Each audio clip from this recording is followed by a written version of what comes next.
Yang selanjutnya adalah ruang lingkup proyek. Terdiri dari apa saja sih ini, gitu ya.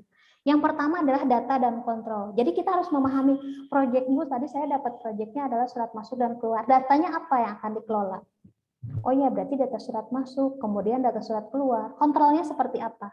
Surat masuk itu berarti kontrolnya ada yang dibalas, ada yang enggak, gitu kan ya. Hati-hati. Jadi pada saat berbicara sistem, oh ya betul Bu, surat yang hanya pemberitahuan saja, tapi ada surat yang memang harus dibalas gitu, atau bahkan surat yang harus diteruskan menjadi surat tugas gitu. Jadi controllingnya ada. Fungsinya, tentunya setiap proyek dia memiliki fungsi kan. Tadi fungsinya adalah surat masuk dan keluar itu merekap supaya nanti kita tahu 1 tahun ini berapa banyak surat masuk, berapa banyak surat keluar, berapa banyak surat masuk yang diproses dan tidak diproses, seperti itu.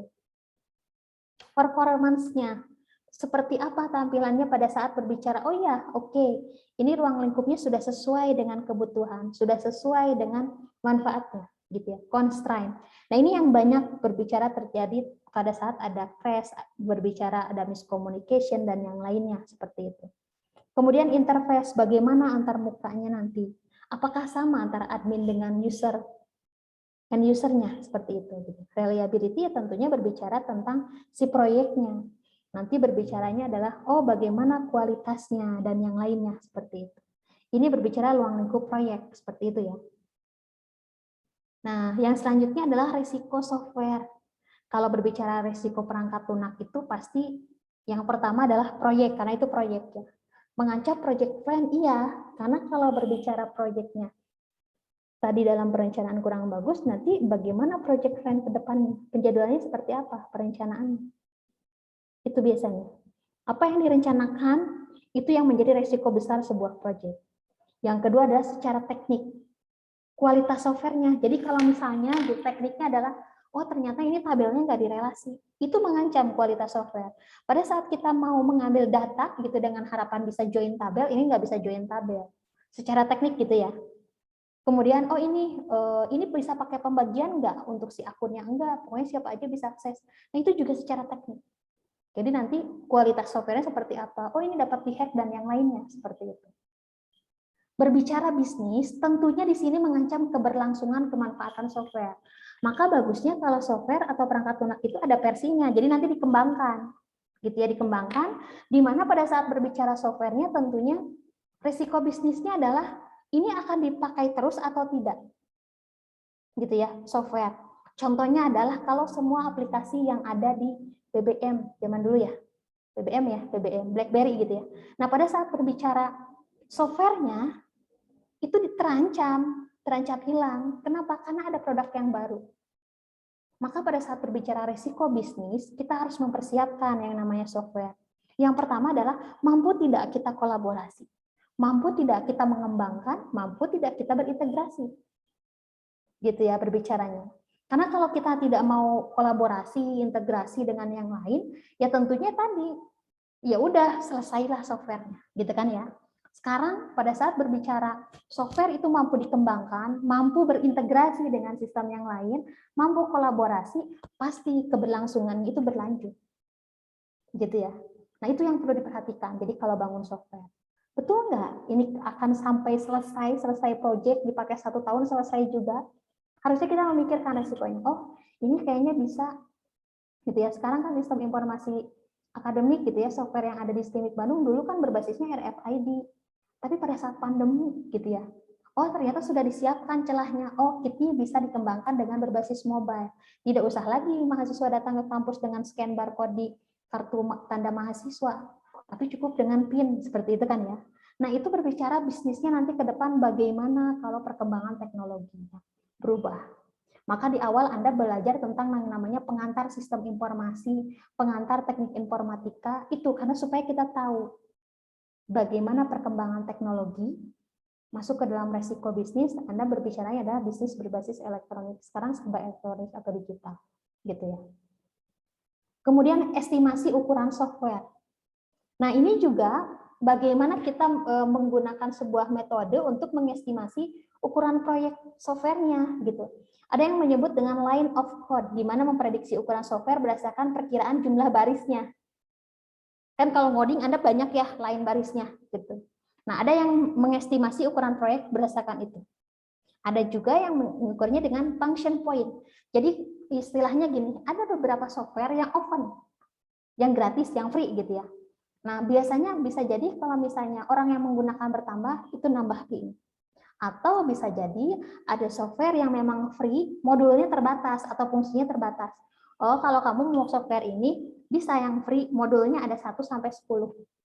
Tapi kalau mau berbayar gitu ya, nanti ditambahkan modulnya, custom modulnya. Bisa menjadi 15 atau 20 seperti itu. Itu berbicaranya adalah mengestimasi proyek ya, software. Ada yang seperti itu. Maka bisa jadi per modul atau per fungsinya, atau per line code-nya, seperti itu. Nah, seperti ini. Jadi nanti tentunya konfigurasinya dicek. Ini line yang pertama gitu ya, yang kedua, dan seterusnya. Seperti itu. Maka nanti oh pada saat codingnya sedikit seperti ini kan tentu mengidentifikasi divisi ini kan ada beberapa ya. Oh ternyata ini line kodenya ada berapa? Ada 5. Oh ini terhitungnya lines of code-nya adalah 17 gitu ya. Nah pada saat berbicara tentang line of code-nya berarti ini kan baris programnya seperti itu ya dikalkulasinya. Ukuran project berdasarkan banyaknya cara software tersebut berinteraksi dengan user. Gitu ya. Makanya tadi fungsinya apa aja gitu ya. Sekarang bermainnya di situ. Orang kalau mau jual software, mau jual perangkat lunak, di launching dulu yang gratisnya. Biasanya seperti itu. Di launching yang gratis nanti ada custom, ada tambahan modul, ada tambahan fungsi, ya berbayar. Itu ya, interaksi dengan usernya. Nah, project diukur berdasarkan banyak cara software tersebut berinteraksi dengan user. Oh, saya mau ada fitur ini, ditambahkanlah fungsinya. Gitu ya, seperti itu. Nah ini, contoh eksternal input layar untuk entry data, input interface file, dan yang lainnya. Nah hal-hal seperti ini caranya, seperti itu ya. Jadi memang nanti akan dilihat ke depannya seperti apa. Makanya Anda tidak usah, mungkin sudah pernah merasakan, atau misalnya jangan heran lagi kalau misalnya ada software, oh ini ada yang free-nya, ada yang gratisnya. Bisa berbayar, bisa. Nanti ditambah fungsi-fungsinya, seperti itu. Nah itu dinamakan dengan function point calculation. Jadi berdasarkan fungsinya gitu ya. Nah, estimasi ukuran software tentunya di sini hitung function point-nya, hitung line of code-nya, hitung effort-nya seperti apa gitu ya, man of man-nya. Maka berbicara di sini tentunya ini ada ya referensinya di sini di Drops, nanti Anda bisa klik untuk referensinya seperti apa contohnya. Di sini mungkin tidak terlalu detail karena nanti Anda di manajemen proyek lebih detailnya gitu ya. Contohnya adalah satuan hitungan proyek. Nah, orang per jam, orang per hari, orang per bulan. Ini menyatakan berapa banyak tenaga effortnya gitu yang dikeluarkan dalam sebuah aktivitas. Bisa jadi nanti 2 orang dikali dengan 10 hari dan seterusnya gitu ya. Tergantung nanti. Maka kan berbicaranya adalah oh betul nanti kita di sini per hari, per jam gitu ya dihitungnya. Nah, seperti itu gitu ya untuk satuan perhitungan proyeknya. Berarti kalau ada 10 Bu ya diganti, tergantung dihitung berapa tuh kalau 10. Kalau kita posisinya ada di 2 ini gitu ya. 2 kali 10 dikali dengan 10 lagi karyawannya. Nah, berbicaranya maka pada saat berbicara sumber daya proyek tadi orangnya gitu ya. Berbicara orang tentunya memiliki skill keahlian yang harus dimiliki. Maka kalau Anda di sini ada yang bekerja di software host, bagian apa nih? Oh, bagian database. Oh, bagian networknya. Tentunya itu harus memang nanti sesuai pekerjaannya. Karena berbicaranya proyek kan, tadi sudah ditentukan waktu-waktunya gitu ya, seperti itu. Maka kalau berbicara sumber daya di proyek itu harus seperti apa? Tentunya yang memiliki skill dan keahlian yang harus dimiliki, ya tergantung proyeknya. Tadi makanya, oh proyeknya sekarang berbasis web, berarti programmernya yang harus mahir di basis web, gitu kan ya. Memilih orang untuk menempati posisi-posisi struktural. Jadi kita harus tahu kalau di perusahaan itu, oh siapa nih yang akan jadi GM-nya, siapa yang jadi programmernya, siapa yang jadi analisisnya. Posisi-posisi itu harus kita tentukan, gitu ya. Supaya apa? Supaya proyeknya berhasil. Memilih orang berdasarkan spesialisasinya itu. Makanya nanti diharapkan Anda di STIMIK Bandung sebetulnya ya bagus kalau semua dikuasai. Tapi minimal pemrograman ada yang satu dikuasai di concern dan database yang ada di concern, apalagi analisisnya. Gitu ya. Kemudian berbicara usable software komponen. Bagaimana komponennya di sini menekan pada usability-nya, gitu ya. komponen yang digunakan di sini diambil dari komponen yang lama terus digunakan kembali.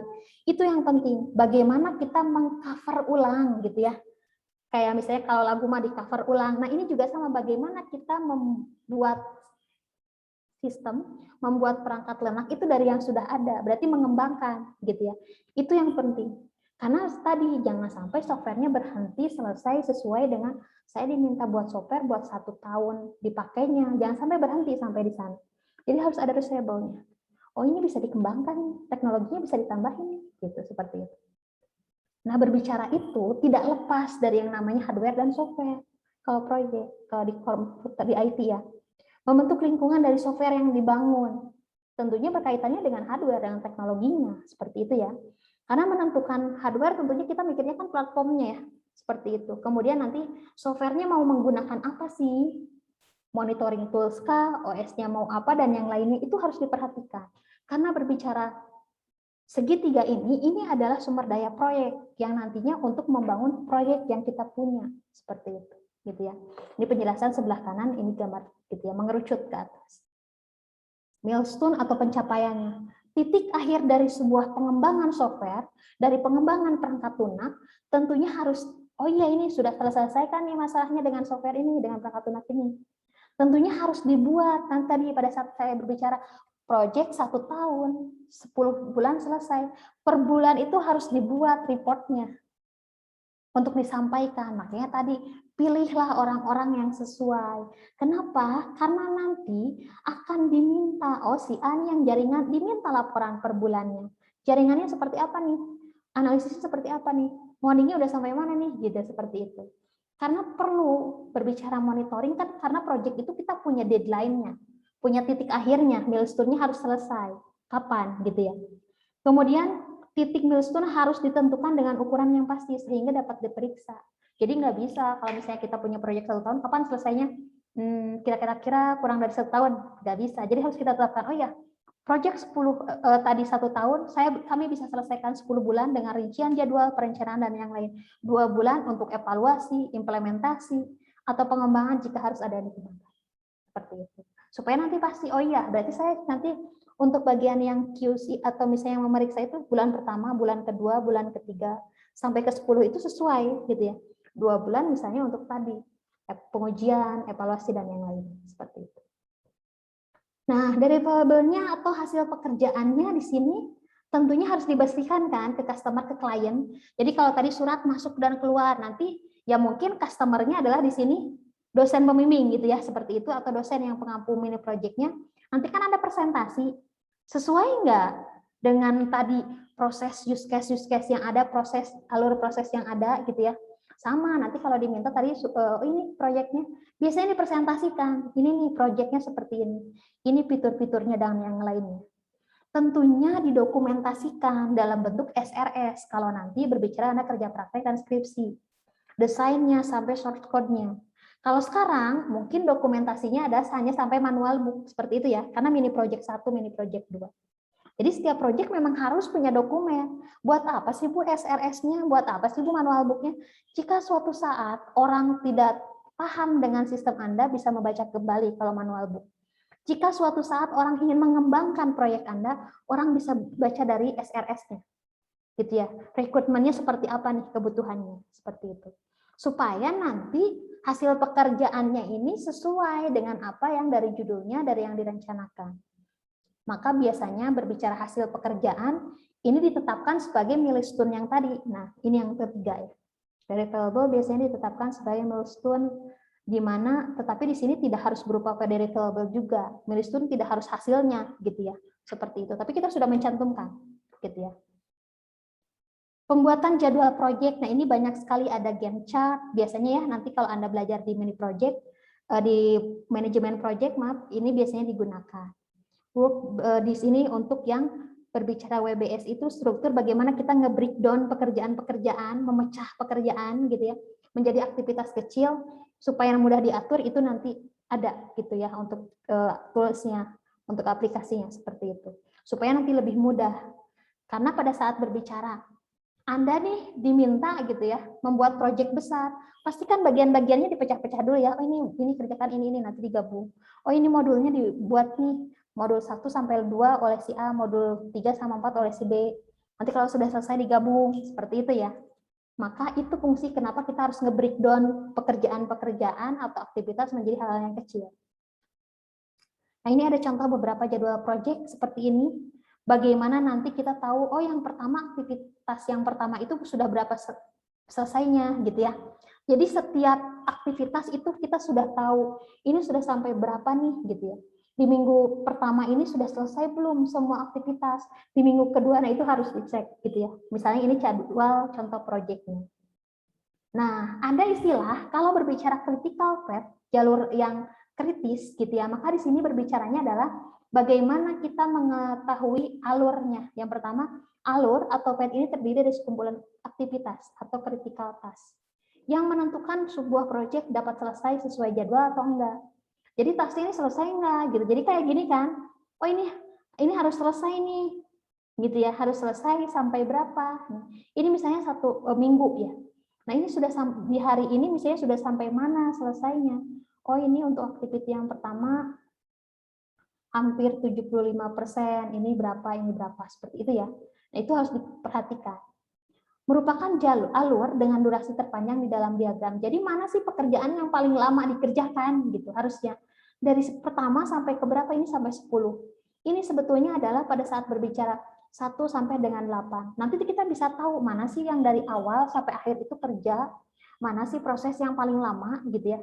Itu dianalisis. Seperti itu supaya apa? Supaya kita tahu ini memerlukan pekerjaan yang memerlukan waktu lama aktivitas. Berarti harus seperti apa? Oh, harus ditambah orangnya gitu ya. Digunakan oleh project manager dalam menjaga proyek agar tidak terjadi keterlambatan atau delay. Maka pada saat kita punya deadline waktu, tadi saya katakan jangan pas segitu, dikurangi. Kalau hari berarti beberapa hari, atau bulan beberapa bulan, gitu ya, dicek bagaimana nih pemadatan jadwalnya, supaya nanti kelihatan, seperti itu. Oh ini harus selesai nih di bulan kedua, supaya nanti tidak molor, tidak mundur, seperti itu, gitu ya. Oke, itu berbicara terkait dengan bagaimana kita harus menyiapkan perencanaan proyek gitu ya dalam sebuah perangkat